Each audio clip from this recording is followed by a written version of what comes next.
journée tout le monde, bienvenue à cette 10e séance du cours La Croix au cœur de notre vie. Donc, aujourd'hui, nous sommes le jeudi 20 novembre de l'an 2025. Ça fait plaisir d'être là.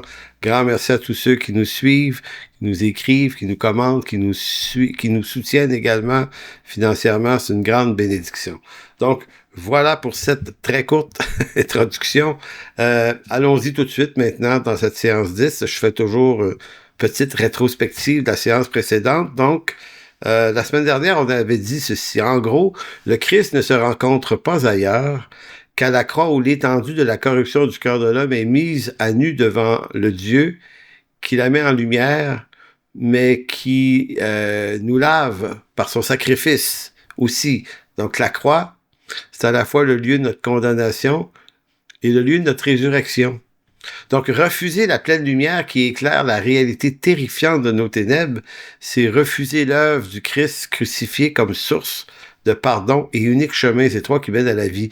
Donc, c'est pour ça que refuser la croix, c'est refuser la solution par laquelle on est pardonné. Donc, la refuser, c'est se condamner à vivre une éternité séparée de Dieu, évidemment. Mais comme croyant aussi, dans la dimension chrétienne, refuser la pleine lumière qui éclaire la réalité terrifiante de nos ténèbres, c'est refuser de voir la vérité comme telle. Donc, ça vient, si on est croyant, on appartient à Dieu, ça vient affecter notre relation, notre communion avec Dieu et notre communion avec les frères, notre communion avec l'Église. C'est ce qui crée énormément d'instabilité chez de nombreux chrétiens. Donc ça, c'est ce qu'on a vu la semaine dernière. Cette semaine, au menu, vivre à la lumière du Dieu qui sait tout de moi. Donc aujourd'hui, on va parler de lumière, on va voir des textes là-dessus, mais on va voir des textes sur la conscience. Écoutez, lorsque je relisais mes notes, que je les retravaillais dans les dernières heures, je me disais... Je pourrais dire ça souvent des cours qu'on donne, mais je me disais, celui-là, il y a quelque chose de vraiment, vraiment important. J'estime qu'il y a ici quelque chose qui est de nature à changer des choses dans nos vies.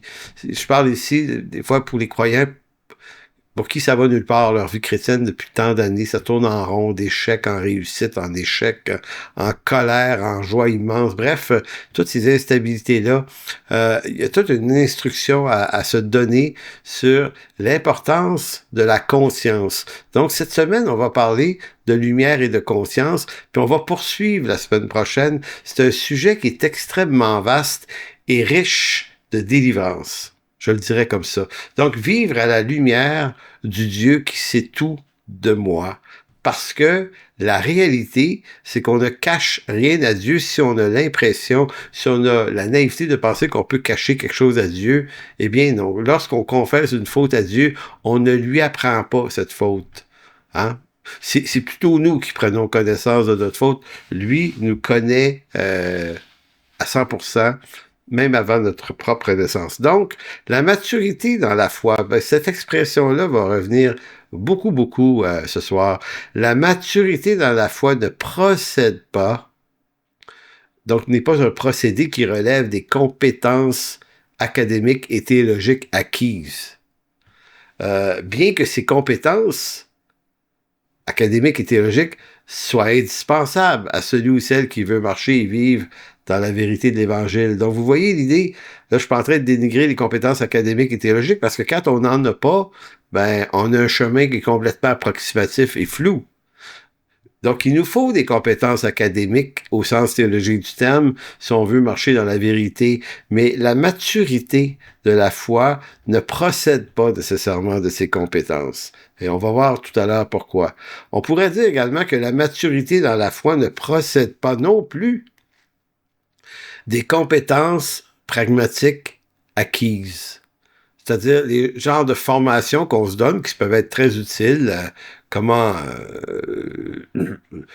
formation de leader, formation de ceci, de cela, ce qu'on appelle des formations. Les formations, c'est pragmatique, c'est comment réussir à faire quelque chose. C'est quoi la méthode? Donc, la maturité de la foi ne procède pas non plus des compétences pragmatiques acquises par des méthodes et des formations, bien que il nous faut de la procédure puis de la formation aussi, mais ça garantit pas la maturité dans la foi. La maturité de la foi n'est pas dans le savoir-faire ou dans la connaissance des choses, mais dans le savoir-être et le savoir-vivre sa foi avec Dieu dans la communion des frères. Autrement dit, on sait qu'on a une maturité dans la foi. Comment ça se montre, ça? Comment ça s'éclaire au bout de l'affaire? Ben, regarde ta communion avec tes frères et sœurs dans la foi, et ça dit tout. Si t'as pas de communion avec les frères dans la foi, puis que tout t'isole parce que tu peux pas t'entendre avec personne, ben c'est pas les frères et les sœurs qui sont le problème. C'est plutôt toi. Ça se peut qu'on ait des problèmes avec certaines personnes. Mais lorsque le problème est répandu comme quoi ça marche pas du tout, on n'est pas capable d'être en relation humaine, agréable, édifiante avec les frères et les sœurs dans une église locale, normalement, quand ça veut pas marcher du tout, et du tout, nulle part, à aucune place, ben là, c'est pas le milieu chrétien qui est parce que le milieu chrétien peut être problématique aussi. Mais il y en a d'autres milieux, il y a d'autres églises. Donc, les gens qui s'isolent puis qui pensent que tout va mal puis qu'aucune église est bonne, eh bien, c'est une absence complète de maturité de la foi.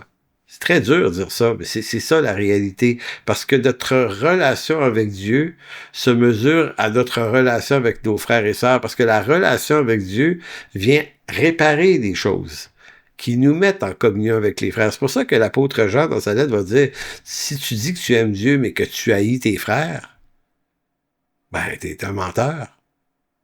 Vous voyez, c'est des vérités brutes. Maintenant, le but de dire ça, c'est pas de vous taper sur la tête, vous êtes des mauvais chrétiens. Essayons plutôt de trouver une solution. Comment on peut réparer ça?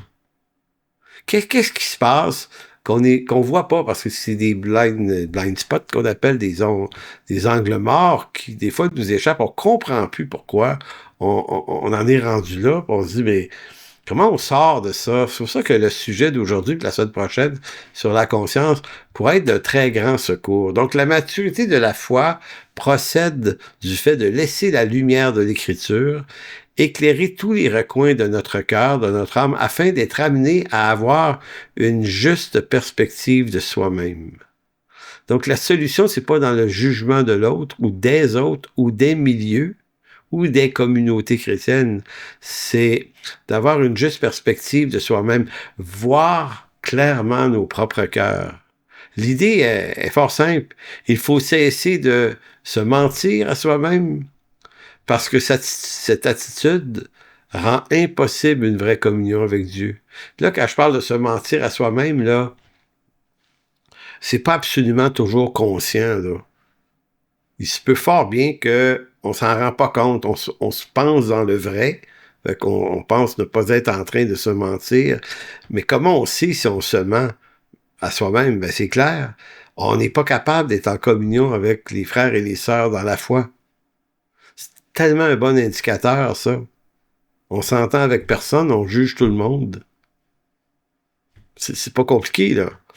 Donc, quand on se rend compte de ce problème-là, il faut être capable de prendre un temps d'arrêt. Moi, j'ai souvent suggéré à des gens de trouve-toi un chalet tranquille quelque part, là, puis pars une couple de jours, là, puis va prendre un temps avec le Seigneur, là. Mange pas trop, là. Un peu d'eau, un peu de bouffe, puis ta Bible, puis 2-3 livres, puis va réfléchir sur ta vie intérieure, va réfléchir sur toi-même, va fouiller dans les psaumes, dans les proverbes, fais une cure de la parole de Dieu, là, pour passer comme une espèce de comment est-ce qu'on dit, un scan spirituel, puis accepte les laideurs que tu vas voir. Accepte-les. Confesse-les. Commence à mettre un pied dans la vérité sur toi-même. C'est pour ça que l'idée est fort simple. Il faut cesser de se mentir à soi-même parce que cette attitude rend impossible une vraie communion avec Dieu dans la vérité de l'Écriture. Pourquoi ça rend impossible une communion avec Dieu? Ben parce que ce qu'on vit, ce qu'on pense, est pas vrai. Là, pour avoir une communion avec Dieu, il faut entrer dans la vérité sur soi-même. Il faut se voir tel qu'on est. Il faut accepter euh, le fait de notre condition. Faut accepter qu'on est coupable de plein de choses, qu'on a blessé des gens peut-être, qu'on est complètement dans le champ. Faut accepter cette vérité. Donc, le résultat que ça donne quand on l'accepte pas, ben, ça crée je dirais, une vie chrétienne instable, où l'on tombe dans ce que j'appellerais, moi, c'est le syndrome des extrêmes, là. Soit on accuse les autres, ou on s'accuse soi-même. Mais dans les deux cas, on est toujours en train d'accuser quelque chose. On accuse l'autre, on fait du pharisaïsme. C'est l'autre. Moi, je suis meilleur. Tu sais, quand on est dans des périodes de victoire, vous savez comment est-ce que c'est, quand ça va bien, puis on est victorieux, puis une bonne humeur, tout ça. Là, on devient un pharisien très, très rapidement. Et l'instabilité, c'est que du pharisien, on tombe dans l'état de l'hyper-publicain. Parce qu'une mauvaise bricole arrive, on est tellement instable que là, on se rejette soi-même comme si on n'avait jamais été sauvé, comme on va dire j'ai dû perdre mon salut. Tu sais, quand la vie, là, c'est dans les extrêmes, la maturité, là, elle se situe un peu au centre. Oui, il y a des moments difficiles, oui, il y a des moments heureux, oui, il y a des bricoles qui nous arrivent, mais la maturité dans la foi te fait pas te rejeter parce que ça va pas bien ta vie en ce moment. Puis elle fait pas te glorifier lorsque les choses vont bien. Tu es capable de rester la même personne dans les mêmes circonstances, dans les différentes circonstances. Donc la maturité dans la foi consiste à prendre charge de ses propres fautes, de les confesser à Dieu, de s'humilier et réparer les torts causés à autrui. Autrement, si on ne peut pas faire ça, ben la vie chrétienne est une utopie complète. Utopie complète. Ou qu'est-ce qu'on fait au fond? Ben, c'est l'utopie consiste à dissimuler derrière la façade du personnage que l'on s'est construit de toutes pièces. Donc, on s'est construit un personnage pour se donner une apparence où on règne au milieu des gens autour de nous. On règne au milieu d'une foule suffisamment naïve pour croire notre boniment. Donc, on se construit une politesse. On se construit une fausse gentillesse. On se construit une fausse édification. Parce qu'on sait là que au regard des autres, faut avoir l'air à des bons chrétiens. Là, mais au fond du cœur, tout est pollué, on est en colère, on juge tout le monde. Mais là, on rentre dans le personnage. Tu sais, on va à l'église, on rentre dans le personnage. Mais c'est pas normal, ça. Ce qu'on est chez nous et ce qu'on est à l'église, ça peut être la même chose. Le bonheur du salut que l'on vit avec les frères à l'église, ça peut être le même qu'on vit chez soi. Il peut y avoir des écarts, ben oui, un peu, mais pas des écarts de « je suis au ciel aujourd'hui, je suis en enfer demain ». Donc, c'est pour ça que le psaume 32, versets 3 à 6, que j'ai lu les versets 1 et 2 la semaine passée, mais là, les versets 3 à 6 disent une vérité qui est absolument puissante. Concernant sa faute, là, David dira « Tant que je me suis tu, mes os se consumaient. Je gémissais toute la journée, car nuit et jour ta main s'appesantissait sur moi. Ma vigueur n'était plus que sécheresse comme celle de l'été. » Voyez-vous, ça décrit, David décrit comment dire, le ressenti de quelqu'un qui va super mal. Je gémissais toute la journée, car nuit et jour, ta main s'appesantissait sur moi. Et souvent, quand ça nous arrive, ça, plutôt que des fois de se dire, hey, j'ai un problème spirituel, faut que je rentre dans un état d'éclairage, de repentance avec Dieu, parce que ça va pas bien. Souvent, on cherche des coupables à ça. On va dire, ah, l'Église n'est pas assez bonne, ah, ils prennent pas assez soin de moi, il n'y a pas assez de monde qui fait ci pour moi, il n'y a pas assez ci, ça, puis ci. Là. Et quand on fait ça, ben, on s'éloigne de la solution. Donc, la solution, elle commence au verset 5. Psaume 32, qu'est-ce qu'a fait David? Il dit, je t'ai fait connaître mon péché. Je n'ai pas caché mon iniquité, j'ai dit, j'avouerai mes transgressions à l'Éternel. Et la conséquence heureuse, et tu as effacé la peine de mon péché, ainsi que tout homme, femme, pieux, te prie au temps convenable, si de grandes eaux débordent, elles ne l'atteindront nullement. Je ne sais pas si vous voyez le remède extraordinaire que le roi David nous communique ici. On va être plus heureux comme chrétien, on va être dans une vraie plénitude de l'esprit comme chrétien si on est humble et authentique d'abord devant Dieu, sur nous-mêmes. Et ce que ça va guérir de voir que les problèmes sont souvent nos problèmes et pas ceux des autres, on va arrêter de faire de la projection sur les autres, puis il se peut qu'on devienne non plus faussement édifiant, mais vraiment édifiant. Donc, avoir une juste perspective de soi-même consiste à connaître ses propres faiblesses et à apprendre à en assumer les conséquences sans les imputer à autrui. Donc, il faut faire la différence ici entre le chrétien qui passe, comme je dis, d'un état émotionnel hautain quand il se sent vainqueur et l'état émotionnel destructeur lorsqu'il chute. Donc, il faut dépasser cette étape-là. Ça, c'est l'étape du chrétien adamique. Alors, celui qui n'a pas encore saisi la plénitude de la grâce qui le sauve et le pardonne. Parce que l'œuvre de la croix, qu'est-ce qu'elle fait? Elle nous entraîne dans la mort de Christ à cause de notre péché, mais pas que. Elle nous pardonne aussi, elle nous relève et nous donne une nouvelle vie où nous ne sommes plus ni pharisiens ni publicains. Qu'est-ce qu'on est? Une nouvelle créature. Donc, la foi, la maturité dans la foi, c'est d'avoir traversé ces douleurs du pharisien et du publicain dans nos vies, de devenir une nouvelle créature. Une nouvelle créature, ça signifie pas qu'on tombe plus, puis ça signifie qu'on vit authentiquement ce qu'on est. Un croyant mature, lorsqu'il tombe, il se relève. Il n'impute pas la faute à personne, sinon lui-même. C'est lui le problème. Maintenant, lorsqu'il confesse sa faute, il l'a confessé. Donc, la foi, la maturité dans la foi, c'est de croire qu'il est fidèle et juste pour me pardonner. Il dit, si tu confesses, je suis fidèle et juste pour te pardonner. Bon, ben, le croyant fidèle, mature dans la foi, arrête de s'inquiéter sur lui-même, d'arrête de pleurer sur son sort. À partir du moment où il a confessé sa faute, on continue à marcher avec Dieu. C'est ça la maturité, c'est de croire Dieu sur sa parole. Alors que certains vont se croire eux plus qu'ils vont croire Dieu sur eux-mêmes. Donc celui qui saisit pleinement cette vérité cesse de cacher ses fautes et cesse de se détruire lorsqu'il tombe. Le pécheur raché se relève courageusement, reconnaît sa faute, répare les dégâts auprès des autres, autrui si c'est le cas, et persévère dans la foi et l'amour de Dieu. Il se dit pas, c'est trop grave, je dois être perdu, le Seigneur. Non. On est sauvé, on est une nouvelle créature, mais on est toujours dans la condition adamique, donc il faut ajuster notre tir à l'amour et la grâce de Dieu me pardonne et me relève vraiment. Quand je tombe, je confesse à Dieu et confesse aux frères et aux sœurs.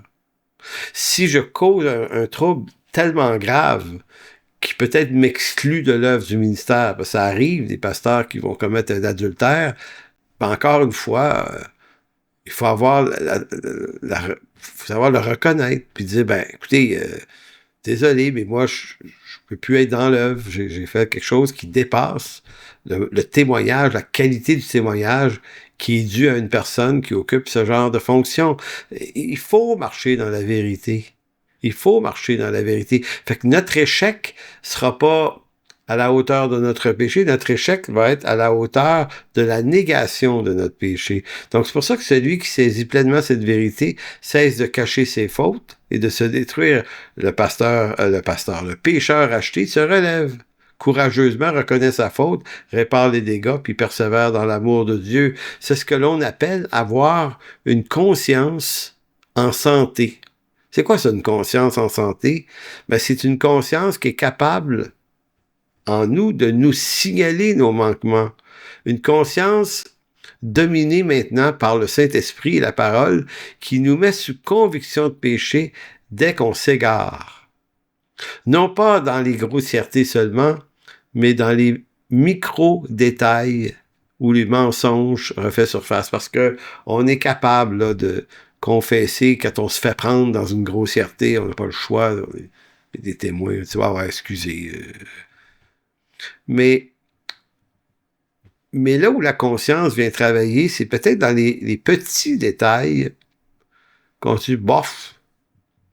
Quand on laisse passer les petits détails, petits péchés, pas grave, on réalise pas ça s'accumule, ça. Ça grandit, ça prend de la place de plus en plus dans notre conscience, puis tranquillement, notre conscience devient cautérisée. Si on règle pas les petits détails quand notre conscience nous éclaire, ben notre conscience cautérisée, elle s'endurcit en quelque sorte. Elle va répondre de moins en moins. Donc, d'où l'importance d'une bonne conscience. Voyons ça. L'apôtre Paul avertissait son disciple Timothée de combattre le bon combat. Dans sa première lettre, 1 Timothée 1,18, on va lire ça, là. Il dit, le commandement que je t'adresse, Timothée, mon enfant, selon les prophéties faites précédemment à ton sujet, c'est que d'après elles, tu combattes le bon combat. Moi, j'ai vu des chrétiens utiliser ça. Le bon combat, c'est sur des questions sociales et morales. C'est ça le bon combat. Le combat sur amener la foi dans la sphère politique pour défaire des gouvernements plutôt qu'un autre. On amène le combat sur ça. Mais c'est pas du tout de ça dont il est question ici. Le bon combat, dit-il, c'est maintenir sa foi dans une bonne conscience. On n'est pas dans une activité ici. Je relis ça. Le commandement que je t'adresse, Timothée, mon enfant, selon les prophéties faites précédemment à ton sujet, c'est que d'après elles, tu combattes le bon combat en gardant la foi et une bonne conscience. Le bon combat consiste à garder la foi, la vérité, la connaissance de la vérité qui doit être crue, la foi, et une bonne conscience. Cette conscience, quelques-uns l'ont perdue. Et qu'est-ce qui est arrivé? Ils ont fait naufrage par rapport à la foi. Donc, si on suit bien le raisonnement de l'apôtre, la conscience, la santé de notre conscience, c'est pas une petite affaire. Si on n'a pas fait attention à ça, il se peut qu'on ait fait des choix sans tenir compte de notre conscience. Comme par exemple, il vous est peut-être arrivé de vous taire devant une situation grave. À votre travail, peut-être. Tu sais, vous dites, il est arrivé une lâcheté là, au travail, là, puis ça a comme fait du mal à quelqu'un. Puis personne ne s'est levé pour le défendre. Puis moi, je le sais là, que cette personne-là n'a rien fait, là, mais c'est vraiment une situation. Ça arrive dans les églises aussi, où on a laissé quelque chose, on a accepté de... Parce que...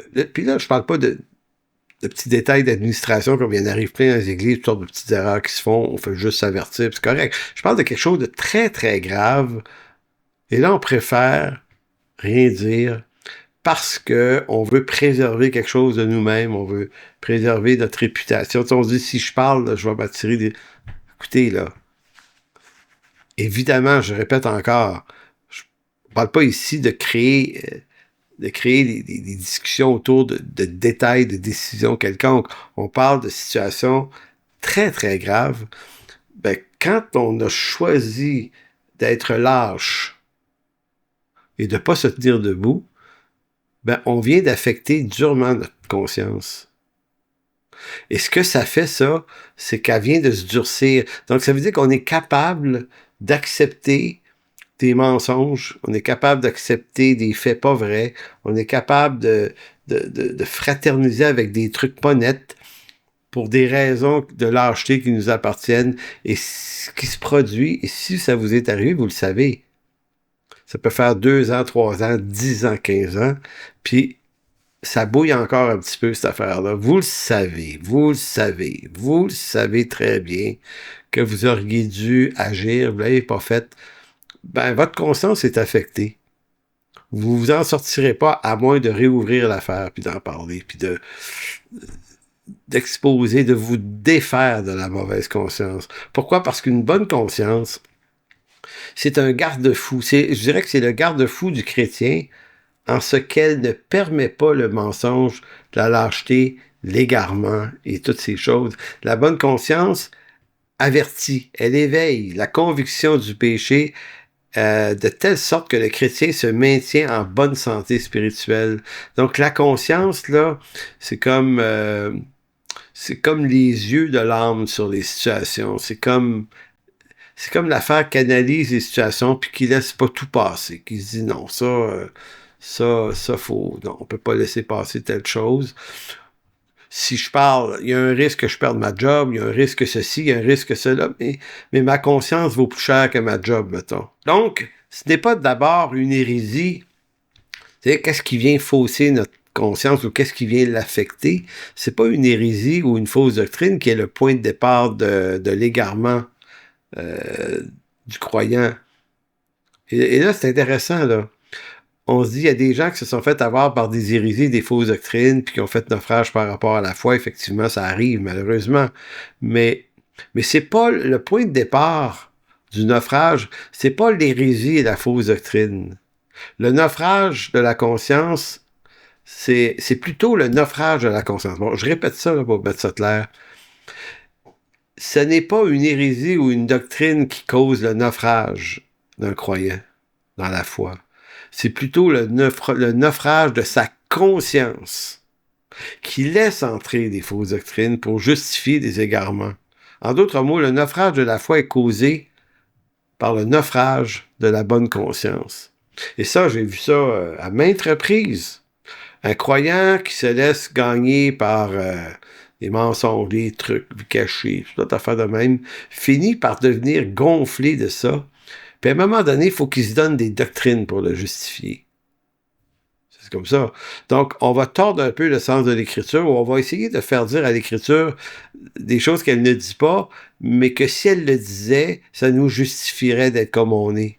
Donc, on commence à tordre le sens, puis là, on entre dans des hérésies ou des fausses doctrines de toutes sortes. On s'égare. Maintenant, le point de départ, c'était pas les fausses doctrines, c'était pas le naufrage de la foi dans la vérité, c'était le naufrage de la conscience. En endurcissant ma conscience dans le mensonge, qu'est-ce que j'ai fait? Ben, j'ai perdu mes signaux. Ce qui m'avertit, j'ai perdu. Fait que là, je suis capable de me faire gagner par toutes sortes de mensonges.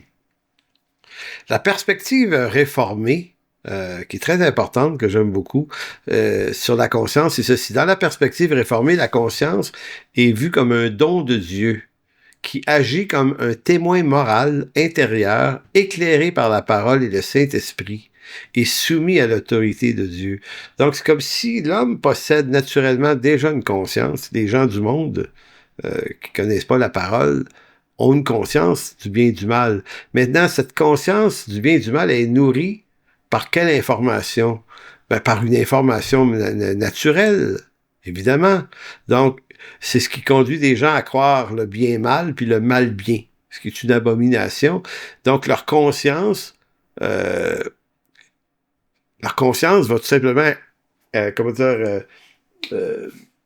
tromper, va être trompée, de telle sorte que des choses qui sont vraiment mal ont été instruites dans leur âme comme étant une bonne chose. Et vice-versa.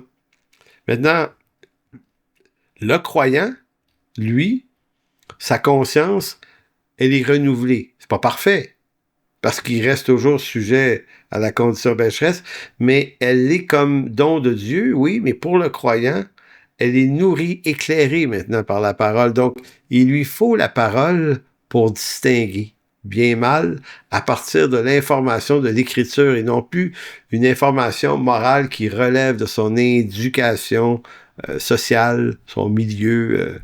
Donc, elle est éclairée par la parole et l'Esprit Saint qui vit en nous.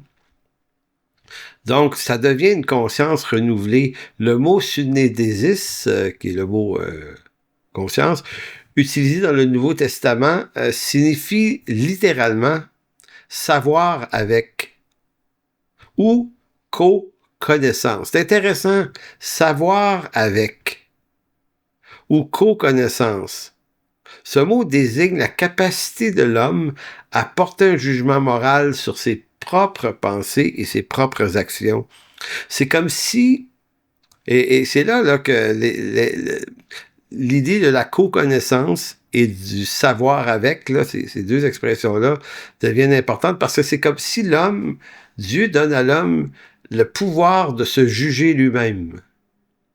Il y a comme une partie de lui qui peut faire le mal, et il y a en lui-même une co-connaissance qui est capable de juger le mal qui est fait. Donc, je ne suis pas juste versé dans un ou dans l'autre. Il y a comme deux poulies qui agissent ensemble, là. Donc, co-connaissance, qu'est-ce que ça peut vouloir dire, co-connaissance? C'est la conscience est le lieu où l'homme sait, avec Dieu, ce qui est bien ou mal. Elle est comme un tribunal intérieur où l'Esprit de Dieu témoigne à notre esprit, Romains 9.1 notamment. Elle ne fonctionne pas en autonomie, elle est coram Deo, c'est-à-dire devant Dieu. Donc, c'est une conscience qui fonctionne avec des nouveaux savoirs que l'Écriture lui donne. Donc, des choses qu'on pouvait trouver bien avant ou banales avant, maintenant, nous apparaissent mal. Je vais vous donner un exemple très, très simple. La fraude. Voler, tromper, mentir. Des petites choses. Pas des grosses affaires, des petits péchés. Puis normalement, en ce monde, ça fait partie de la réalité. On joue une game, on cache des petites choses.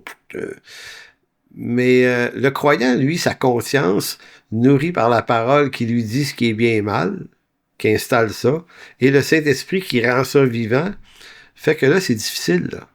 Ça signifie pas qu'on peut pas mentir, tromper. Ça signifie que quand on le fait, la conscience s'éveille, là, t'avertit. Bon, ben, si t'es capable de mentir, tromper, frauder, peut-être sur tes impôts, puis des trucs comme ça, puis l'argent, t'es capable de frauder, puis que ça éveille rien en dedans, t'es mort. Ta conscience est morte. Elle a fait naufrage. Fait que le problème est grave, le problème, c'est que ça va aller de pire en pire. Maintenant, ta conscience t'avertit plus. T'as plus de douleur. Tu sais, c'était comme un peu les lépreux. Tu sais, la lèpre, c'est une maladie assez particulière. C'est que c'est la perte des sensations de la peau qui fait qu'on dit qu'un lépreux perd des bouts de doigts, il perd des bouts, des morceaux de son corps parce que il a plus mal quand il se frappe. Fait qu'il se frappe, ça fait pas mal. Il perd un bout, ça, il fait pas mal. Donc, il va perdre de plus en plus de bouts. Il est en train de se sécher vivant. Qu'est-ce qui fait qu'on se protège? Ben, c'est parce que c'est la douleur. La douleur fait que, tu sais, quand on se cogne une main ou la tête ou peu importe, ça fait mal. Donc, qu'est-ce qu'on fait dans la vie courante? On est toujours en train de protéger notre corps parce qu'on a peur de la douleur. On la redoute. Mais là, c'est un peu la même chose avec la conscience. Si on la perd, la conscience, ben on sent plus le mal qu'on se fait quand on fait le mal. Donc c'est co-connaissance. Savoir avec, cette autre expression, implique que l'être humain n'est jamais seul dans son jugement moral. Il y a comme une sorte de co-témoignage entre sa propre pensée et une norme supérieure qu'on appelle la loi morale de Dieu. Donc, c'est plus toi qui décides ce qui est vrai ou faux, ce qui est bon ou mal. C'est la loi morale de Dieu. C'est elle qui doit éclairer ton entendement. D'où l'importance d'avoir une intelligence renouvelée, comme Paul le dit dans Romains 12. Fonction de la conscience, selon la Bible, atteste intérieurement si nos actes sont conformes ou non à la loi morale de Dieu. Il y a ça, là, dans Romains 2, 14 à 15, là, on lira pas, mais c'est ça. Donc, une conscience, la conscience, selon l'Écriture, peut être bonne, c'est-à-dire qu'elle peut être en santé, 1 Timothée 1,5. Elle peut être pure, la conscience, 2 Timothée 1,3, mais elle peut aussi être souillée, Tite 1,15, ou cautérisée, 1 Timothée 4,2. Donc, c'est pas parce qu'on possède une conscience qu'elle est en bonne santé. Donc, la conscience est créée par Dieu, elle fait partie de l'imago Dei, l'image de Dieu en l'homme, bien qu'altérée par le péché et la chute. La conscience est éclairée par la révélation spéciale, l'Écriture. La conscience naturelle, elle, est insuffisante pour discerner parfaitement le bien et le mal. Elle doit être soumise à l'Écriture, seule norme infaillible de foi et de vie. La conscience elle est restaurée par la régénération, c'est-à-dire le salut. Par l'œuvre du Saint-Esprit, la conscience du croyant est tout à coup purifiée.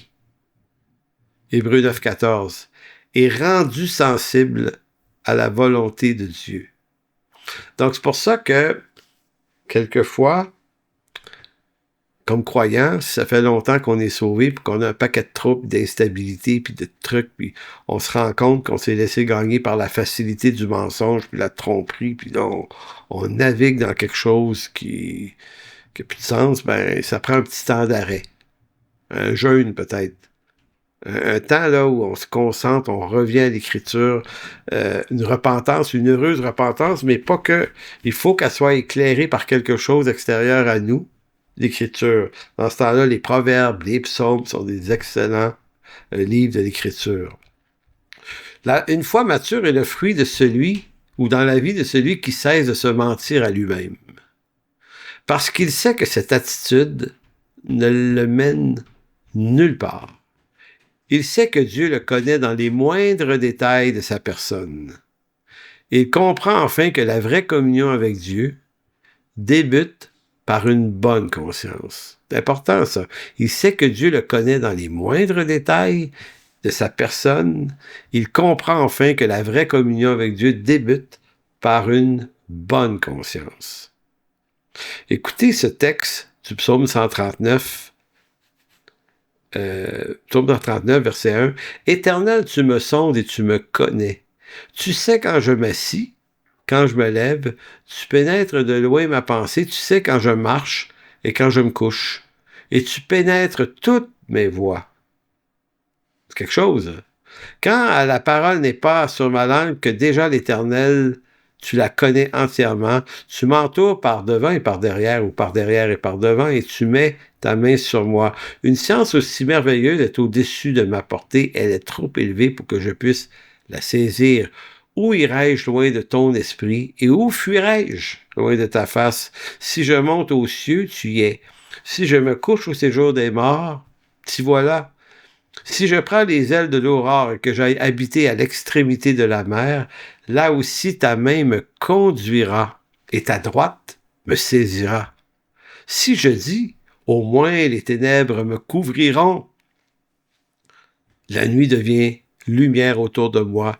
Même les ténèbres ne sont pas obscures pour toi. La nuit brille comme le jour et les ténèbres comme la lumière.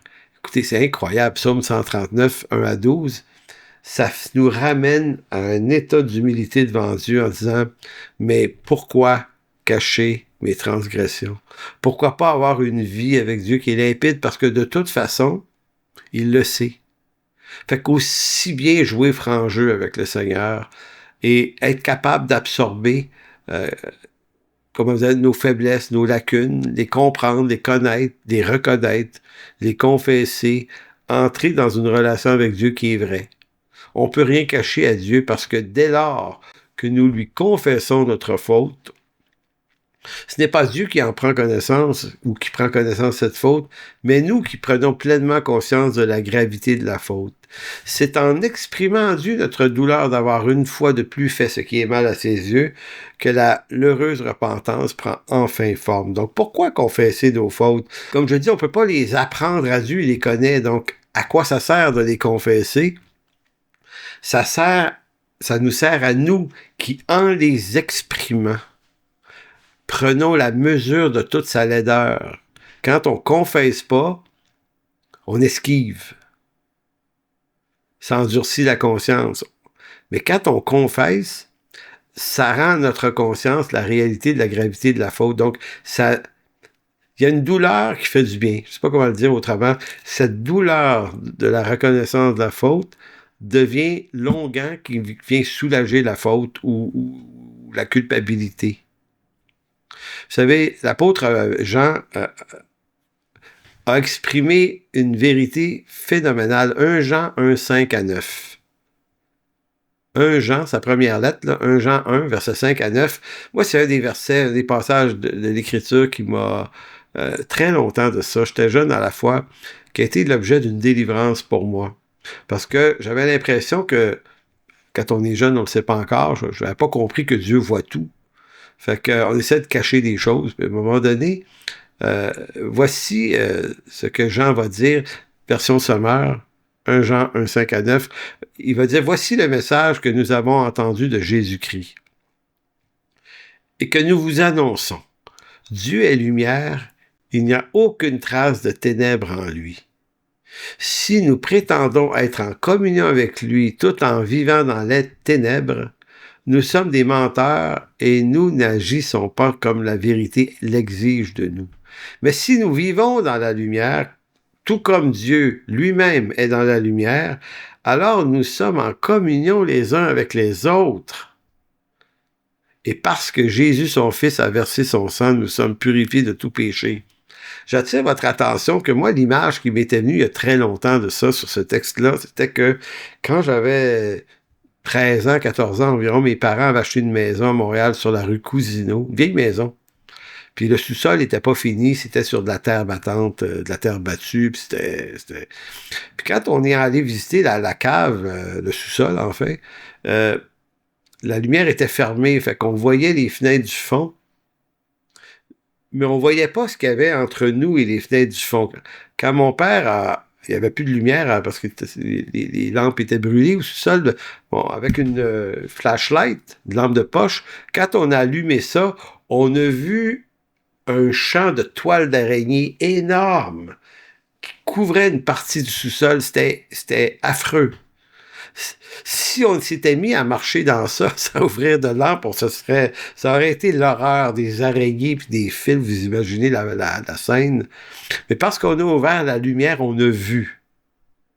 Cette image-là me disait, OK, c'est un peu comme ça pour mon âme. C'est comme si, tant qu'il n'y a pas de lumière qui éclaire mon cœur et mon âme, je peux penser que c'est pas si mal.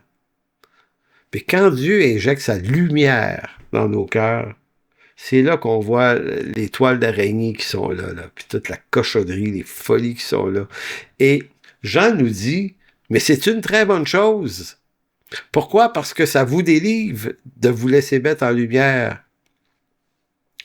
C'est pour ça qu'il dit au verset 7, « Mais si nous vivons dans la lumière comme Dieu lui-même est dans la lumière, nous sommes en communion les uns avec les autres. » Et parce que Jésus-Christ, son Fils, a versé son sang, nous sommes purifiés de tout péché. Donc, il est en train de dire que cette lumière-là produit un effet tel qu'elle nous permet maintenant d'être en communion avec les uns, avec les autres. Je disais ça au début de l'heure, lorsqu'on a commencé. Comment on sait si on est en santé spirituelle? Ben, notre communion avec les frères et les sœurs, la bonne communion, heureuse, ressort. Lorsqu'on est en mauvaise relation, que ça va, peu importe les gens autour de nous, on est toujours dans des tensions, ben, c'est pas les autres, là. Je dis pas qu'on peut pas avoir de tension avec les gens, ça arrive, la vraie vie, c'est ça. Mais quand on est en tension un peu partout, et notamment avec les frères, ben, c'est un symptôme clair que la lumière du Seigneur n'a pas fait une œuvre dans nos vies. Verset 8, « Si nous prétendons n'être coupables d'aucun péché, nous vivons dans l'illusion et la vérité n'habite pas en nous. Si nous reconnaissons nos péchés, il est fidèle et juste et par conséquent, il nous pardonnera nos péchés, nous purifiera de tout mal que nous avons commis. » C'est extraordinaire, ce texte. C'est extraordinaire. Permettez-moi de le dire avec une petite gorgée d'eau. C'est en train de dire que la douleur que produit la lumière lorsqu'on voit l'état déplorable de nos cœurs est à la fois guérissante et délivrante. Mais pourquoi on s'en passerait? Jésus ne propose pas, pas Jésus, mais Jean dans ce texte ne dit pas ou ne propose pas une vie chrétienne parfaite et sans faiblesse. Non, c'est pas ça qu'il dit. Il propose plutôt une vraie vie où le serviteur de Dieu reconnaît ses fautes.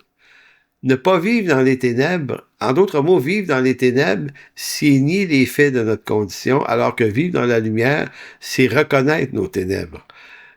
Prétendre être sans faute fait de nous des menteurs devant Dieu parce que notre réalité spirituelle implique le fait que nous sommes pécheurs et avons continuellement besoin de la grâce de Dieu. Donc, la vie chrétienne, c'est une vie qui est en complète dépendance d'une alliance qui s'appelle l'Alliance de grâce en Jésus-Christ. C'est intéressant. Je reprends le texte. Si nous prétendons être en communion avec lui tout en vivant dans les ténèbres, et si les ténèbres, c'est pas vivre dans le péché, là, au sens qu'on pourrait l'entendre dans d'autres contextes, c'est les ténèbres au sens du mensonge, le mensonge qu'on s'impose à soi-même. Là.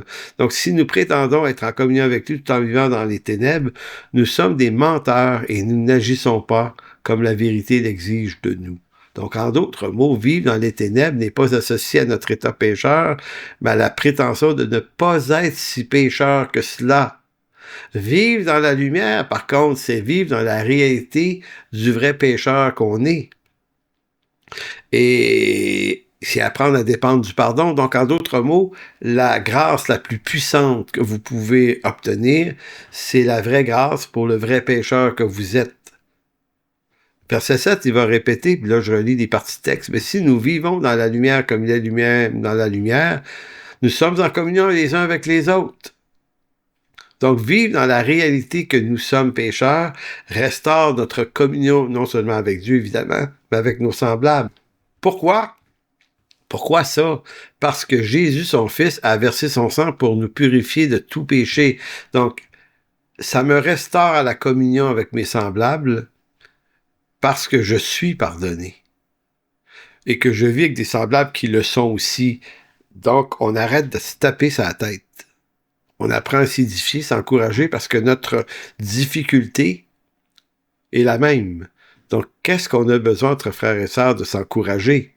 Donc, tu sais, on quitte la zone de, par exemple, tu sais, il y a des chrétiens qui s'assoient le dimanche à l'église, ils écoutent la prédication, mais ils essayent d'entendre quelque chose qui ne serait pas tout à fait de Dieu.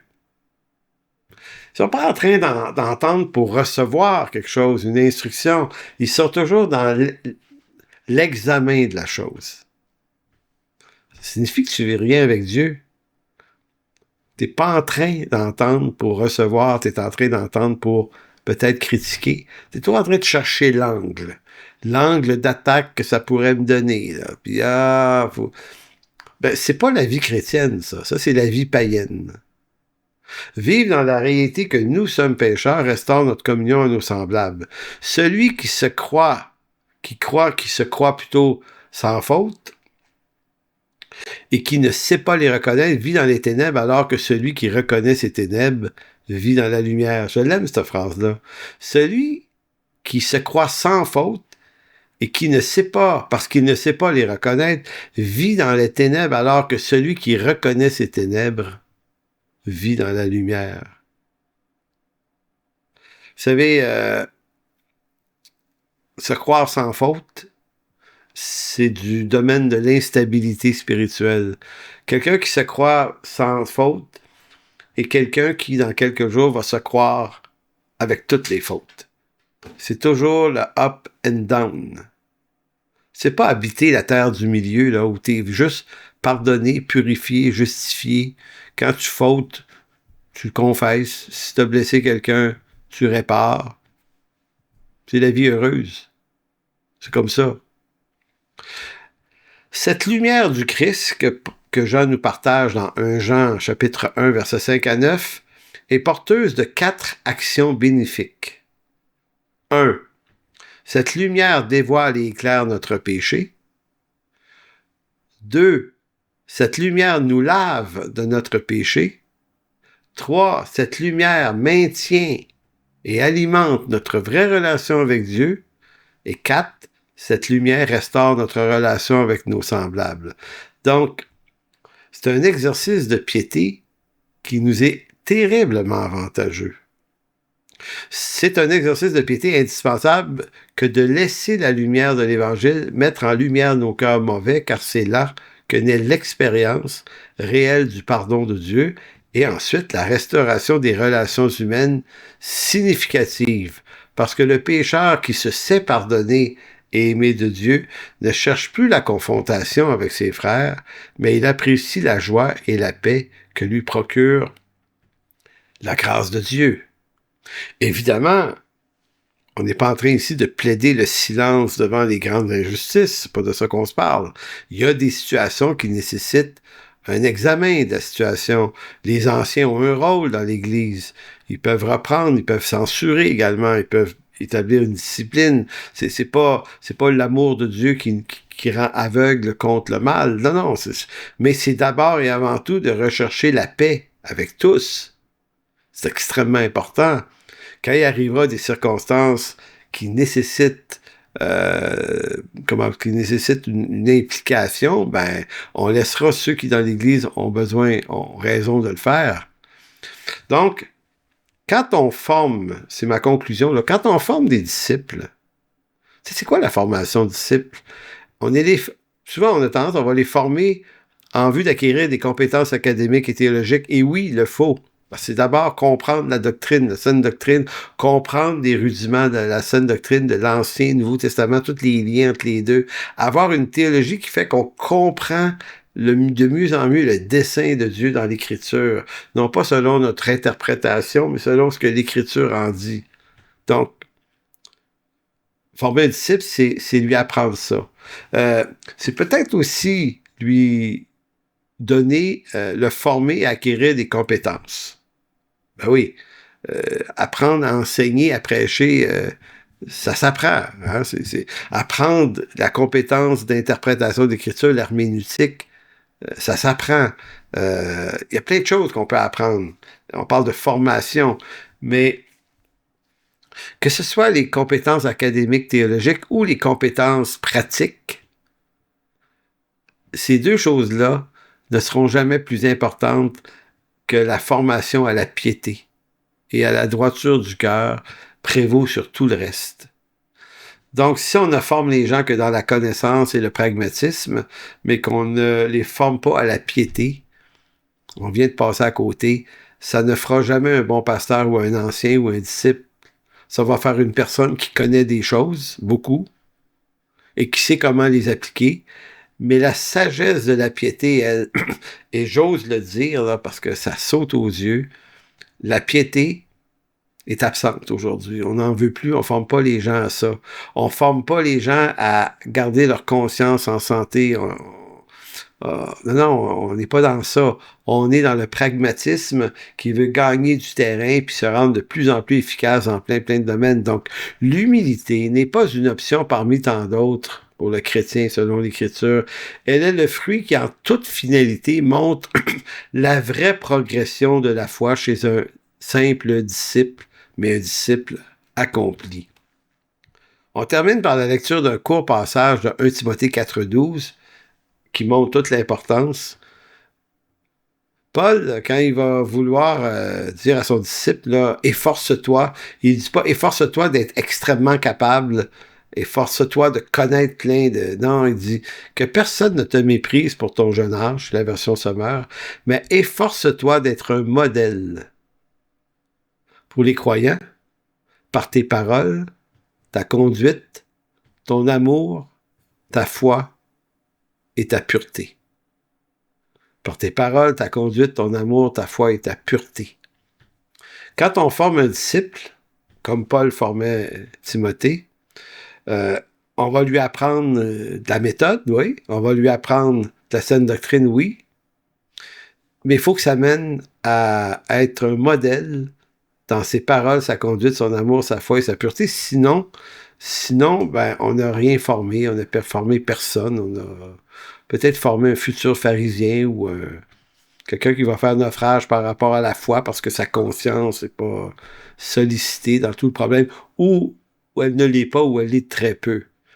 Donc voilà. Écoutez, c'est là-dessus qu'on s'interrompt aujourd'hui, en ce jeudi 20 novembre 2025. On va se revoir, si on est le 20, on va être le 27 la semaine prochaine pour la séance 11. Que Dieu vous bénisse. D'ici là, ben, portez-vous bien. Au revoir.